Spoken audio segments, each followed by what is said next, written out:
L'immunisation fait partie du processus de protection contre un agresseur microbien en particulier, donc spécifique à un antigène du non-soi. Cette immunisation peut être de plusieurs types.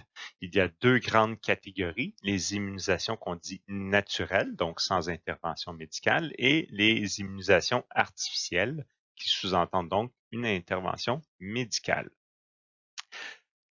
Au niveau des interventions naturelles, dites passives, ce qui signifie que cette immunisation-là est temporaire mais immédiate, on fait référence aux immunisations qui utilisent la mère versus le fœtus au niveau du placenta ou avec le bébé au niveau du lait maternel. Ce sont donc des anticorps produits par la mère qui sont transmis de façon passive à son enfant. Donc, c'est pour ça qu'on dit que la protection, elle est immédiate, mais temporaire, parce que les anticorps ne sont pas renouvelés par l'enfant lui-même. Comparativement à la protection durable dans le temps liée à nos réactions humaines spécifiques, donc avec notre système immunitaire et la production des anticorps par les plasmocytes, qui est considérée comme une immunisation naturelle active. Pour ce qui est des immunisations artificielles, celle passive correspond à la sérothérapie, donc le transfert justement d'un échantillon sanguin qui inclut les anticorps du donneur. Donc la protection va être immédiate mais temporaire, tout comme l'immunisation passive naturelle parce que les anticorps ne seront pas renouvelés dans le temps comparativement à l'immunisation produite grâce à la vaccination, qui est durable dans le temps, puisqu'elle implique nos réactions immunitaires spécifiques et la formation de cellules mémoire, que ce soit les LTH, les LTC ou les LB mémoire, et grâce à la production d'anticorps par nos plasmocytes. La mémoire immunitaire qui a été produite lors des 3 réactions immunitaires spécifiques n'est pas très longue dans le temps selon le type d'antigène du non-soi. Il faut donc avoir un contact périodique pour renouveler cette mémoire immunitaire qui disparaît avec les années. Donc, le nombre de lymphocytes mémoire et d'anticorps tend à diminuer dans le temps. Lorsqu'on se réexpose aux antigènes du non-soi, on refabrique de nouveaux lymphocytes mémoire et de nouveaux anticorps qui augmentent donc à chacune des expositions, ce qui augmente les chances de rencontre et de reconnaissance avec le non-soi. On peut le faire par des rappels de vaccins pour justement entretenir notre mémoire immunitaire, d'où la notion de calendrier vaccinal. Sans contact avec les antigènes du non-soi, pour la plupart des mémoires immunitaires, on estime à environ la moitié des cellules mémoire qui sont perdues entre 8 à 15 ans. Donc, c'est le rythme moyen, donc selon le type d'antigène du non-soi et des cellules immunitaires impliquées, la durée peut être plus ou moins rapide au niveau de la perte de ces cellules. Jetons un coup d'œil à l'immunisation artificielle active que constitue la vaccination. Vous trouverez ici 2 sources intéressantes d'informations disponibles pour comprendre un peu mieux le principe de la vaccination. Une avec le site du pharmacien qui provoque justement des réflexions sur la désinformation associée à la vaccination et un reportage à Radio-Canada sur les vaccins actuels. À la base, il faut évidemment déterminer qu'est-ce qu'un vaccin. Un vaccin, premièrement, est un produit biologique dans le sens que les antigènes, ce sont des molécules, selon la définition vue dans le cours, fabriquées par du vivant. Donc, il s'agit d'une molécule organique. Donc, cet antigène sera l'élément reconnu par notre système immunitaire pour déclencher les réactions immunitaires spécifiques. Et donc, cet antigène peut être fabriqué à partir de bactéries, de virus ou d'autres types comme les levures et les mycètes. Et pour chacun de ces antigènes, on peut utiliser l'antigène complet ou en fragments, ou sinon les toxines fabriquées par chacun de ces micro-organismes, par exemple les bactéries. Donc, ça prend un antigène du non-soi, partiel ou complet. Les bactéries ou virus utilisés sont rendus inaptes à l'infection. Donc, on conserve leur aptitude à déclencher une réponse immunitaire parce qu'on est capable de les identifier comme du non-soi, mais ils ne sont pas en mesure d'effectuer le travail qu'ils feraient normalement. Donc, exemple avec le virus, on l'empêche de faire son cycle viral. Donc, le principe de la vaccination, c'est d'injecter justement l'antigène du non-soi qui a été rendu inoffensif dans le but de déclencher nos réactions immunitaires spécifiques et non spécifiques pour mener à la formation d'une mémoire immunitaire, donc avoir plus de LDH, LTC et LB en plus des anticorps spécifiques à cet antigène. Malheureusement, nous sommes confrontés à un grand paradoxe avec l'utilisation de la vaccination dans la population générale. Donc, il y a une mauvaise compréhension du principe de la vaccination que vous pouvez voir illustré dans cette figure provenant du site du pharmacien. Donc, comme nous l'avons vécu avec la COVID-19, certaines maladies horribles se répandent dans la population. Donc, on exige la fabrication de vaccins pour protéger et donc on procède à des vaccinations massives pour justement diminuer la propagation de certaines pathologies comme la COVID. Donc là, on s'aperçoit que, wow, le vaccin fait effet parce que justement, on a la fabrication de nos fameuses cellules mémoire lors des réactions immunitaires spécifiques. Donc, les gens sont protégés, la maladie cesse de se propager ou diminue grandement. Donc, quelques années plus tard, on se demande pourquoi on vaccine si la maladie n'est plus là. Donc, arrêtons de vacciner, la maladie n'est plus présente. Mais malheureusement, lorsqu'on arrête de vacciner, la mémoire immunitaire disparaît et donc la maladie revient et le cycle recommence. Donc, c'est toujours le même principe dans les mesures de protection immunitaire. Quelques idées qu'on retrouve aussi couramment dans les médias sociaux et dans les discussions en lien avec la vaccination, c'est le fait que le vaccin, exemple de la grippe, peut donner la grippe. Et donc, selon le type de vaccin qui est utilisé, il est en effet possible que certains vaccins puissent provoquer la maladie. Voyons donc en général les grandes catégories de vaccins qui sont utilisés actuellement.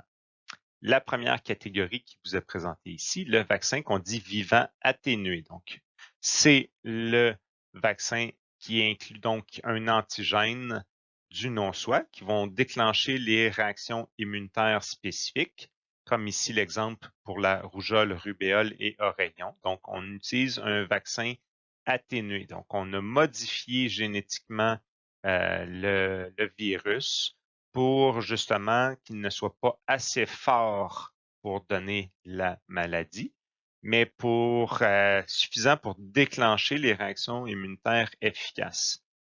Malheureusement, dans ce type de vaccin, certaines personnes dont le système immunitaire est plus faible pourraient quand même déclencher la maladie.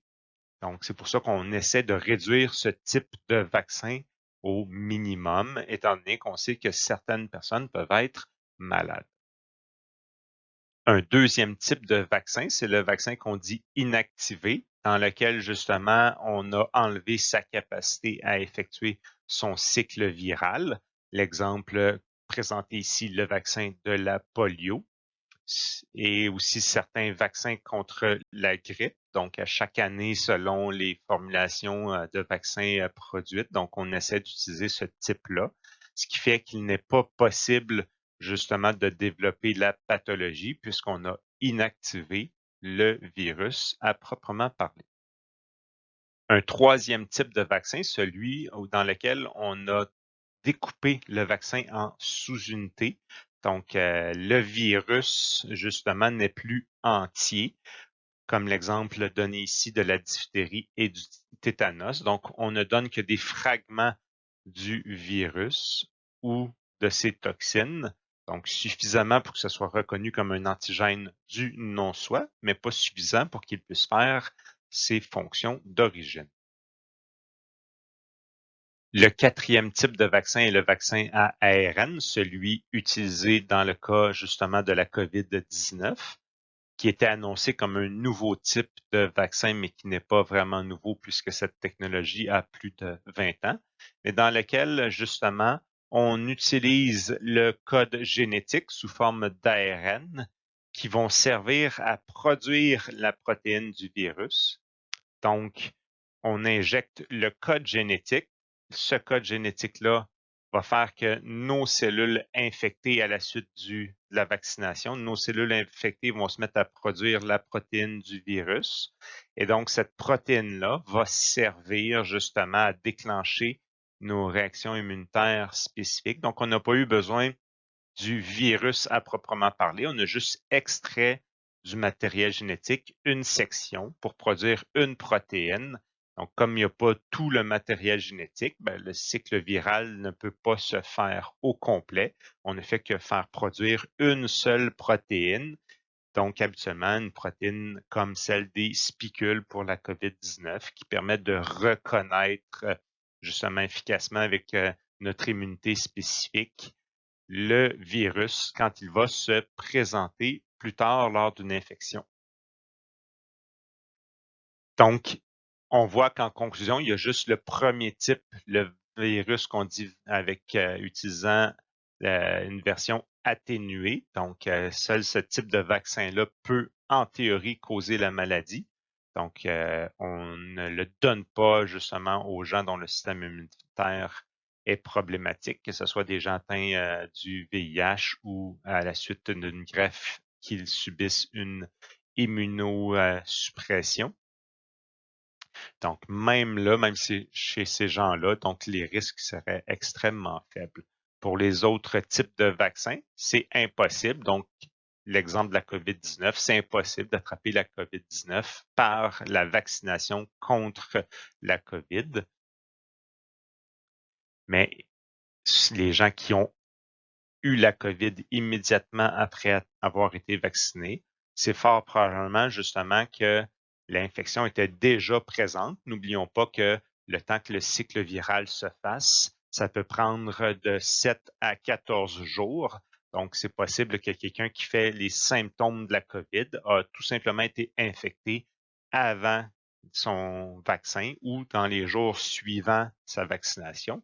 Parce que du même principe, lorsque vous avez l'injection du vaccin, les réponses immunitaires doivent se faire et cela prend un certain temps puisqu'il doit y avoir rencontre et reconnaissance par les macrophages qui doivent faire la phagocytose des antigènes du non-soi, doivent ensuite les présenter à leur surface. Il doit ensuite y avoir la rencontre avec les LTH pour faire la réaction auxiliaire.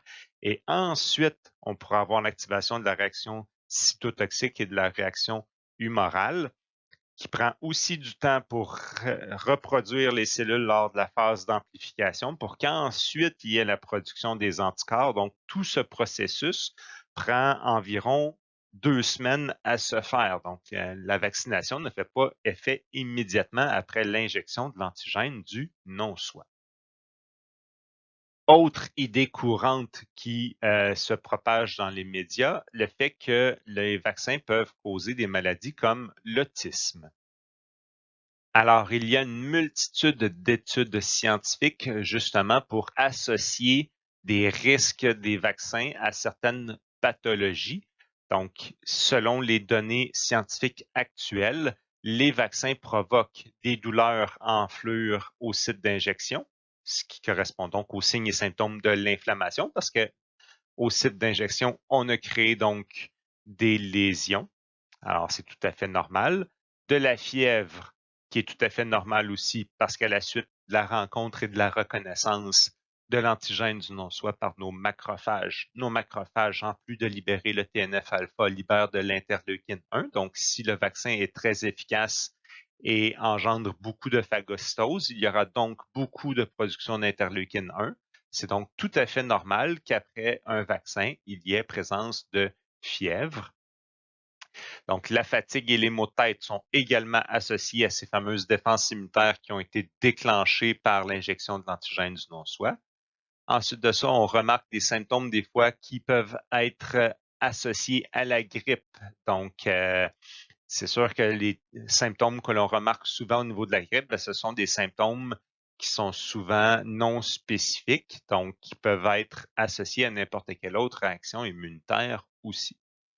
Et finalement, il y a quelques cas quand même rares de réactions allergiques à certains produits contenus à l'intérieur du vaccin. Donc, la réaction allergique ne se fait pas contre l'antigène du non-soi injecté, mais bien contre les constituants même du vaccin, parce que dans le vaccin, il y a plusieurs éléments en plus de l'antigène du non-soi, que ce soit pour garder stable la solution à travers le temps, que ce soit pour augmenter l'efficacité en tant que telle de la vaccination. Donc, on peut ajouter des éléments à l'intérieur. Ces éléments peuvent justement provoquer des réactions allergiques. Pour ce qui est de l'histoire de l'autisme, donc il s'agit d'une fraude scientifique. Donc, le médecin, justement, qui avait annoncé ce lien entre le vaccin de la rougeole, rubéole et oreillon et l'autisme, a procédé à une fraude scientifique qui a été démasquée. Il y a eu un retrait par le journal scientifique de l'article. Il y a même eu un procès. Mais malheureusement, une fois que la nouvelle est sortie, l'information peut être utilisée tout de même et peut être retrouvée sur Internet. Donc, cette nouvelle a fait le tour du monde. Donc, même si la preuve a été faite que c'était une fraude scientifique, ben, les gens peuvent continuer tout de même à y croire.